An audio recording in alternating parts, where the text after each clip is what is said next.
Oh Señor, tú que nos has ayudado, nos has explicado en qué consiste este llanto bienaventurado, enséñanos ahora acerca del consuelo. ¿En qué consiste este consuelo? ¿Cómo es? ¿Quién nos consuela? A esta aflicción y llanto propio de la vida cristiana, de la vida filial, que acompañará a los discípulos, porque está anunciada por Jesús, y que es propia de los hijos del Padre, en un mundo que tiene por padre al demonio, la generación de los hijos de Dios que vive con la generación de la serpiente, convive en el mismo mundo con la raza de víboras. Se le promete el consuelo que da Dios mismo, enviando su Espíritu Santo. Así como el agente de la paz es principalmente el príncipe de la paz, aunque también el Espíritu Santo da la paz, es la paz que envía el Hijo. Pero parece aquí lo más propio de la consolación es precisamente el Espíritu Santo, acción propia. La acción de las tres divinas personas siempre es común.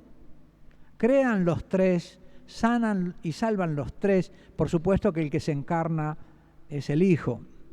No se encarna el Padre, y por eso no es una encarnación de la naturaleza divina, sino de la persona del Hijo.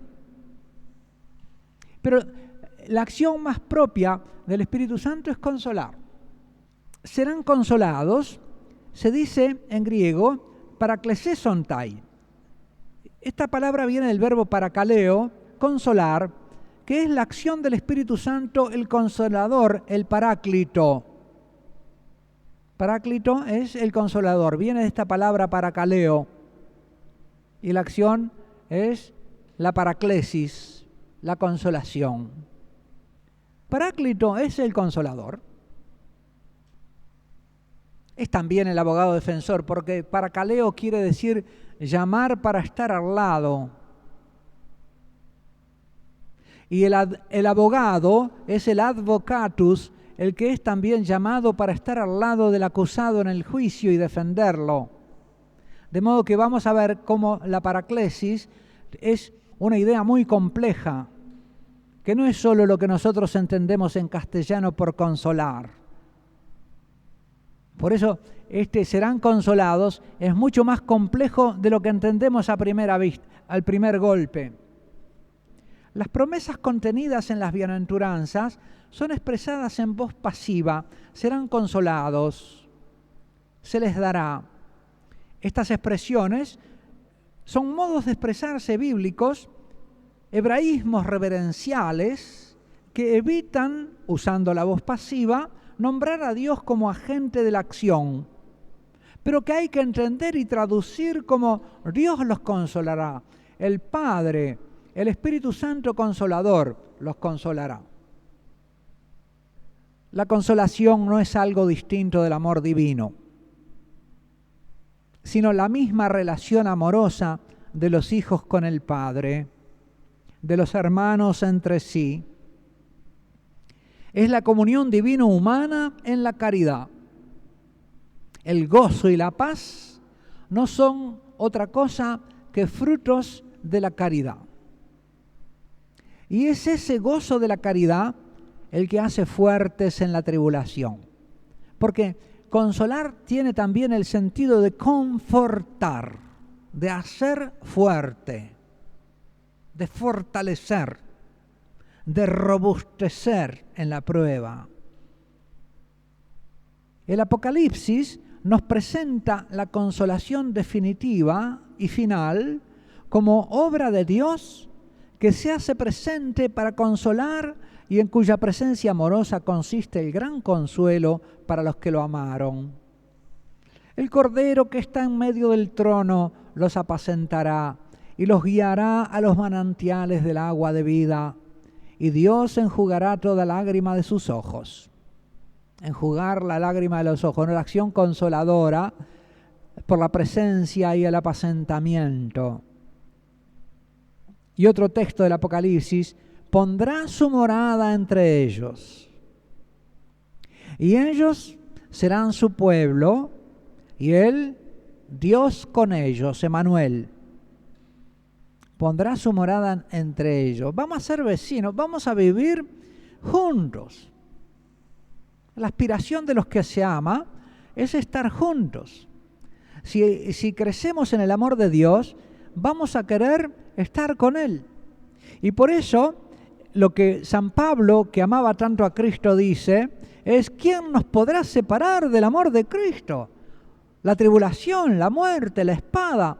En todo esto supervencemos por aquel que nos amó. Nadie nos puede separar del amor.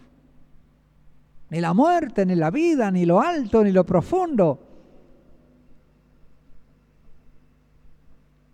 El llanto de los discípulos y la promesa del Consolador. En la última cena, Jesús le anuncia a los discípulos esta misma bienaventuranza. No la dice solo en el monte, también la dice en la intimidad del cenáculo. Les advierte que llorarán, pero les promete que serán consolados. Vosotros lloraréis y os afligiréis mientras el mundo se alegra. Pero vuestra tristeza será convertida. Dios la convertirá en gozo. Acá tienen de nuevo el pasivo divino que tenemos que interpretar en forma activa. Pero a vuestra tristeza Dios la va a convertir en gozo. Es lo que dice el Salmo. Tú cambiaste mi luto en danza de alegría. Un poquito más abajo el texto dice: os conviene que yo me vaya, porque si no me voy, no vendrá a vosotros el Paráclito, el Consolador. Pero si me voy, yo os lo enviaré. Jesús enseña que la tristeza de los discípulos es santa en medio de los gozos del mundo que no son santos. La iglesia y el mundo tienen gozos y tristezas opuestos, porque la carne y el espíritu tienen deseos contrarios. Los apetitos de la carne son contrarios al espíritu y los apetitos del espíritu contrarios a la carne. Y es por eso que existe la sedia. La sedia es precisamente la tristeza de la carne por los bienes en los que se goza el espíritu. Veamos ahora el llanto y consuelo de María. Un caso particular del llanto bienaventurado y el consuelo que recibe de parte de Jesús. Esta tristeza santa de los discípulos, que desemboca en consuelo, fortaleza y gozo, es una tristeza propia de la iglesia peregrina y tiene su prototipo en la tristeza y consolación de María a los pies de la cruz. Jesús en la última cena parece aludirla por adelantado cuando dice, hablando de la aflicción de los discípulos en términos que hacen pensar en que ya preveía también la tristeza de su madre. Dice en la última cena, hablándole de vosotros lloraréis y el mundo se alegrará. Pone este ejemplo de María. Cuando la mujer da a luz, está triste porque le ha llegado su hora. Pero cuando el niño le ha nacido, ya no se acuerda del aprieto por el gozo de que ha nacido un hombre en el mundo. También vosotros estáis tristes ahora, pero volveré a veros y se alegrará vuestro corazón y nadie os podrá quitar vuestra alegría por ese reencuentro con Jesús. Es lo que le pasaba, ¿verdad?, a la Magdalena. Se encontró con Jesús, se acabó el llanto y salió corriendo gozosa. Al señalarle a Juan desde la cruz y darlo como hijo a María, mujer, ahí tienes a tu hijo, Jesús se señala a sí mismo ante María, la remite a sí mismo, pero no tal como lo ve crucificado en su hora, porque la hora de la pasión para Jesús es su hora. Mujer, ¿qué tenemos que ver tú y yo? Mi hora todavía no ha llegado, le dice en Caná. Y después habla, cuando le llega la hora a la mujer de dar a luz, está triste, pero después se alegra por el hijo. Y ahora, cuando en aquella hora Jesús dijo, he aquí a tu hijo. Y Jesús le muestra al hijo, no se muestra a sí mismo tal como María lo ve, sino le dice, no, ahí está tu hijo. no tal como lo ve crucificado en su hora, sino tal como lo debe ver glorificado en los suyos, en los que el Padre le ha dado como gloria que le pertenece, y la remite a ella misma, no según su apariencia de madre despojada de su único hijo, humillada madre del malhechor ajusticiado, sino según su verdad, la primeriza de su Hijo verdadero, del cuerpo místico total, nacido en la estatura corporativa, inicial, es verdad, pero ya perfecta, del Hijo del Hombre. Es decir, María se convierte con Juan, es el primero de los hijos de ella como madre de la Iglesia, y Jesús se lo muestra para su consuelo. Está sufriendo en la pasión como en dolores de parto en una nueva maternidad. Al entregar a Jesús su Hijo, está recibiendo a todos nosotros como hijos. Y eso es lo que Jesús revela con esa palabra, mostrándole a su primogénito para que se goce en él en medio de sus dolores. María, como nueva Eva, esposa del Mesías, es constituida como madre de una humanidad nueva de hijos de Dios. El apelativo mujer que Jesús le da desde la cruz revela la identidad de María. Por eso le dice mujer, no le dice mamá ni María. En ningún momento del Evangelio de Juan se nombra a María como María. Siempre se dice o la madre de Jesús o Jesús le dice mujer. Es la nueva Eva, la madre del nuevo linaje de creyentes. Por un lado, la revela como la nueva Eva que nace del costado del nuevo Adán, abierto en la cruz por la lanza del soldado. Y como nueva Eva, ella celebra a los pies de la cruz un misterioso desposorio con el nuevo Adán, que la hace esposa del Mesías en las bodas del Cordero. Allí por fin Jesús la hace y proclama madre, parturienta por los mismos dolores de la redención que fundan su título de corredentora, madre de una nueva humanidad de la cual Juan será el primogénito y el representante de todos los creyentes. En medio de sus mismas lágrimas, María recibe el consuelo divino. La espada atraviesa su alma, pero abre camino a todos hacia su corazón. Qué maravilla el consuelo de María, ¿no? Cómo nos hace comprender, bienaventurados los que lloran, porque Dios los consuela. Y los consuela aquí, transformándola en la madre de la Iglesia, de todos los creyentes. Hay un gesto muy significativo en la escena del nacimiento, cuando ustedes recuerdan que dice Lucas que María lo envolvió en pañales y lo recostó en el pesebre. Uno dice, ¿para qué separó Lucas en este detalle que parece insignificante y que no hace mucho a la historia? Los santos padres insisten en que los pañales nos muestran que la carne de Jesús era carne verdadera, que era verdadero hombre. Porque en los primeros tiempos del cristianismo, la gran tentación era negarle la realidad a la carne de Jesús. Los docetas decían, sí, bueno, tenía apariencia de hombre, pero no era verdadero hombre. Era muy incomprensible unir la naturaleza divina con la humana en un solo ser. Entonces decían, era Dios que tomó la apariencia de hombre. Los santos padres dicen, no, verdadero hombre, realmente envuelto en pañales. Pero, además, ¿qué significa que lo recostó en el pesebre? Como ustedes saben, el pesebre es ese aparato donde se pone el pasto para que coman los animales. Esa especie de cubeta, ¿verdad?, que puede ser de distintos materiales. Es un gesto profético de la Virgen. ¿Qué significa esto de que lo pone allí donde se da alimento? Muchos santos padres han visto aquí en este gesto de María una especie de ofrecimiento casi sacerdotal de la Virgen, que ofrece el cuerpo y la sangre de su Hijo, que ofrece a su Hijo para alimento del mundo.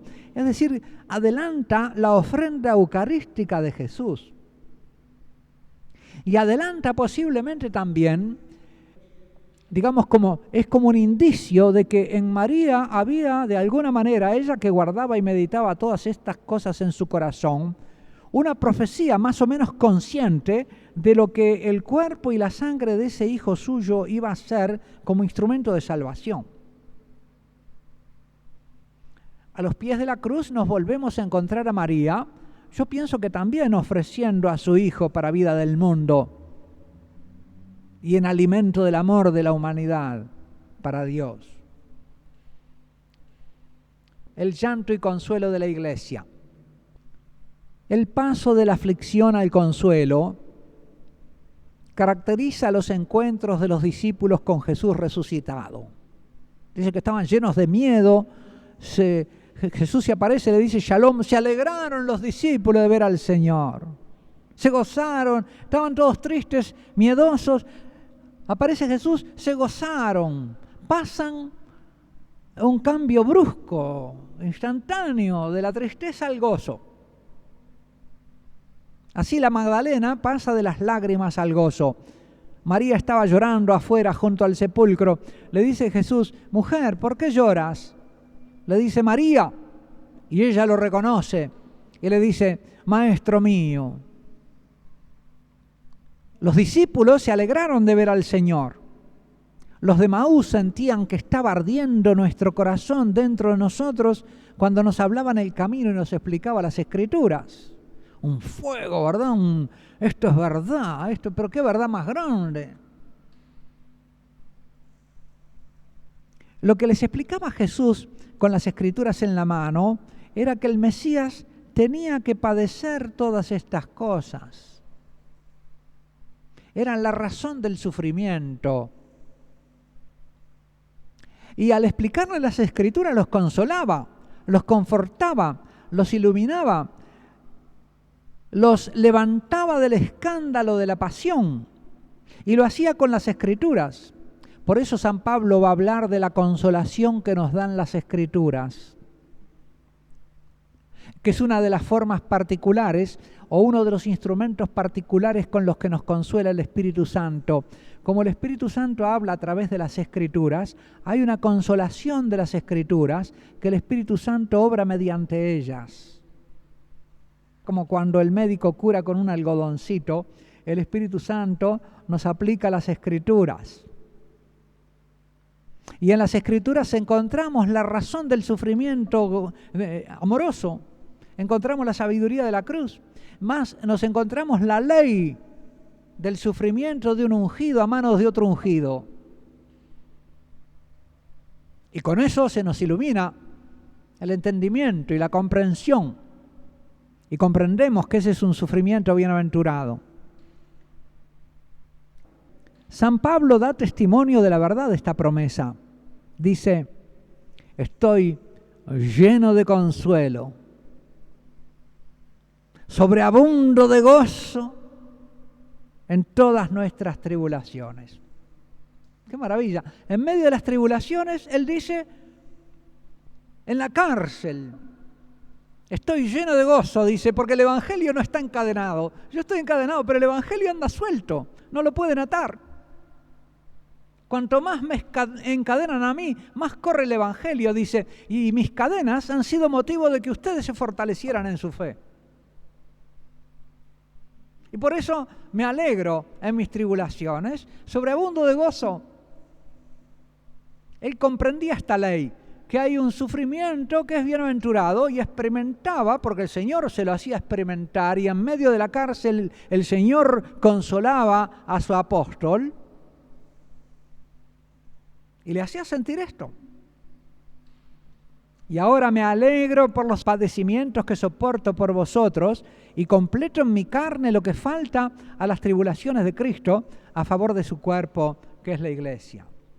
Oh Jesús, te damos gracias por la sabiduría que has derramado en esta bienaventuranza.